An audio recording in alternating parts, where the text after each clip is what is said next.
Today I'm going to talk about past lives. I remember about 24 of my past lives. Not all of the lifetimes, but bits and pieces, and a lot of them I remember just when I died, like the moments before death and what happened that day. It's kind of strange, but I remember a long time ago. I remember it like yesterday. I was in ancient Egypt. And it was a day that we all was leaving Egypt. Thousands of people was walking out, just leaving Egypt. And I was standing up on this wall. It was like a stone wall that you can walk across, and if you're standing up there, you can look down over the people, over the, the roads and stuff. And I was standing up there and I was talking to this high official. I don't know if he was a high priest or who he was in Egypt. He wasn't a pharaoh, but he was somebody with high-ranking authority that knew spiritual stuff. And me and him was up there talking. And he was saying how this is the end of a time period. Like this is the end of something big and the beginning of something great. Just these people leave and it's like the end of something, and we ain't gonna never forget this and all this and that, Then I start telling him the future. This is the end of an era and the beginning of something new. Let me tell you the future. I start telling him about these days. Yep, about these days right here.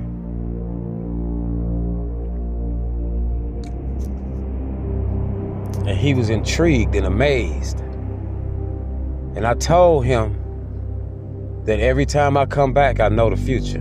I'm the same person every time. I was talking to him about this as the people walked out of Egypt.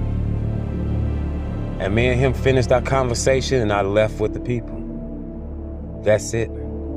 Just that scene. That's what I remember right there. It's other bits and pieces, but that's different topics for another subject for back then. But I wanted to share that with y'all.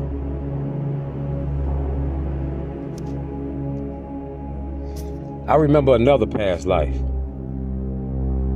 But we lived in these beautiful homes.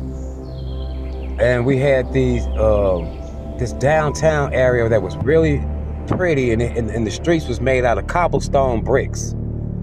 And my mama used to always take me down there to these shops. It was a bread shop right next to a flower shop.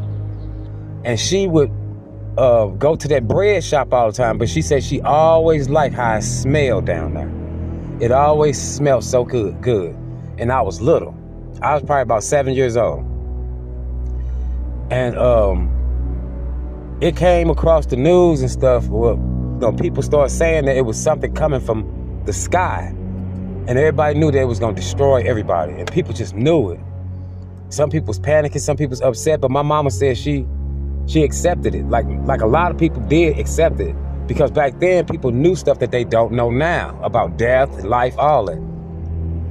And the day that stuff's supposed to happen, we went down to that spot, to the bread shop. And I remember we caught a bus. And the buses was double stacked. And they was bubbly looking. Rounded at the top, like. And back then, it was a lot of street signs on one street, a lot of light posts on one street. It was just a lot going on, like the same stuff you got now, but it was different. And I remember we stepped outside, everybody stepped outside the shops and everything. And the sky started swirling and changing colors. And then it was a flash and darkness, and everybody was gone. That's all I remember. We all died that day. It was a great destruction that hit this earth, that destroyed this earth, or that portion of the planet. And we all died that day. Yep.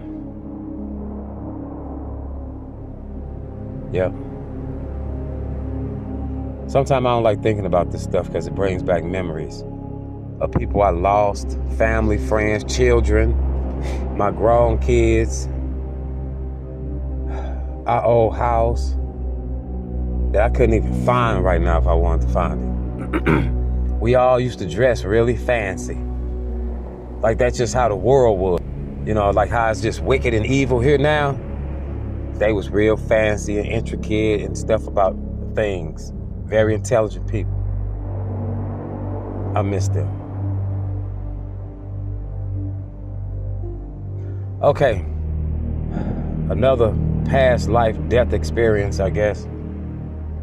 I remember some big men was holding both of my arms and they was shuffling me down some steps. It was stone steps and it was dark. There was a dark corridor with candles lit on the walls. And they was violent, just pushed me down there and they bust this door open. There was this white lady with black hair, chained up on the wall, just up against the wall, chained up and looked like she was crazy or something. Looked like she'd been abused and all kind of stuff. And in front of that was this big old long table with all kind of torture devices on it. And sitting at the table to the right was this big old man.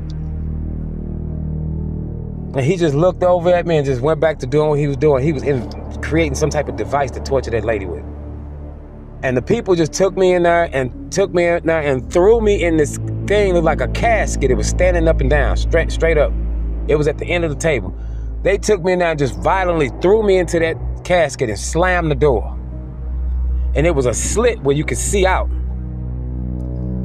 And the big man, he just looked over at me and turned back doing what he was doing. And the woman chained up against the wall, she looked over at me like she felt sorry for me or something. I didn't feel no pain. And then instantly my eyes started dimming. And in a flash, like a blink of an eye, I was floating above the whole scene. I was like at the ceiling, floating above the whole room. I saw everything. I saw what he was working on, everything, y'all. And then I was gone. Life is strange. Life is really strange, y'all. That's why I tell people, make right choices, right decisions. Don't live your lives for evil and doing wickedness and evil things and stuff. You can't live like that, y'all. If you live like that, that stuff will come back on you. It's like karma. It'll come back on you. Witches even know that.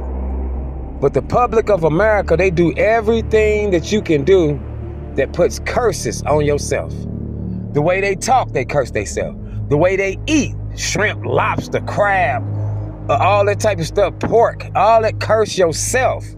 What else? They sex lives, how they have sex and stuff, is just like witches and demons. Just like them. Vulgar and against God. Yep, abominations before the Lord. This whole place today is set up for you to go straight to hell. The last time I was born, came into this world, was in 1973, February 17th. I remember that. And when I got grown, I recalled the situation to my mother, and she told me everything I told her was true. I had a white baby bed. When we drove home, it was in the rain. All that. Before I was born, I was sitting out where the stars are at. That's where everybody come through. In a long line of people. And you gotta see the man that stands in front of Earth. He's in a long white robe. And he's carrying like a pad or pencil, something he's writing with. And each person have to go before him. And then you're born. I was sitting in that line of people again. And I looked to my left and it was people way far, like going real far. Then I looked to my right and it was people going real far, and I seen that man standing all white that the line was going to. And behind him was a big old glowing earth. Beautiful. You can see the atmosphere of earth, and the clouds and all that. It was beautiful. Then I turned back around and the people next to me was all looking like zombies, like not talking no more. Because at first they was talking, socializing, everybody was positive, everybody was happy. So I turned back around and everybody's just looking straight ahead like zombies, not talking to nothing. Then I turned back around to look towards the earth again, and I'm like right next to the tall white man in the white robe. And it's like two people in front of me. So the line was moving. Pretty fast. Okay. So I noticed after when the person was talking to him, he was asking him questions on what he wanted when he came to Earth. And it's nothing carnal like $1 million or nothing like that. They never say stuff like that. It's always something that'll make your spirit grow. And I noticed the man disappeared after that. So I got to the tall man in the white robe, and I'm talking to him, and he talking to me like he know me. Oh man, you back again? Blah, blah, blah. We talking, and he laughing. I got a sense of humor, so we laughing and joking and stuff, and we like talking like friends. I'm holding up the line pretty much. Then I look over to the right. Right next to me was a black hole. And that's what everybody was going through. Everybody was going through that. I was wondering why they was disappearing. But they was going through that black hole. So after I talked to him, I went through the black hole too. It's like a blink of an eye. And then I popped up in the clouds above the earth, like in the clouds. And I don't never remember doing that coming to earth. And the things that I do remember, So I'm coming down these clouds, and the clouds turn into marble stairs coming out the clouds. And the stairs go down to a room. I walked into this room, and it was like a rectangular shaped room. The floor was marble, white and black squares, like checkerboards. And at the end of the room, right in front of me, was a door, a giant door. And it was a giant angel standing there. But this angel did not have wings. He was like a giant man. And he was standing there guarding that door, and he looked over at me and like took a double take, like I wasn't supposed to be there, and kind of like he had a slight attitude. He immediately walked over to me, real cool, like, and he started talking to me, like, I think about to ask me a question. And right when he was about to do that, another giant angel walked in the door he was guarding, right in front of us. And he told me to wait right there. He went and talked to him. And they was gesturing towards me and talking and looking at me. So he walked back over to me, and he said, he told me to go through that door. It was double doors to the left. And then he walked back to his post. And so the dude, the guy that came in told him that he was that they was expecting me. Obviously this guard dude didn't know.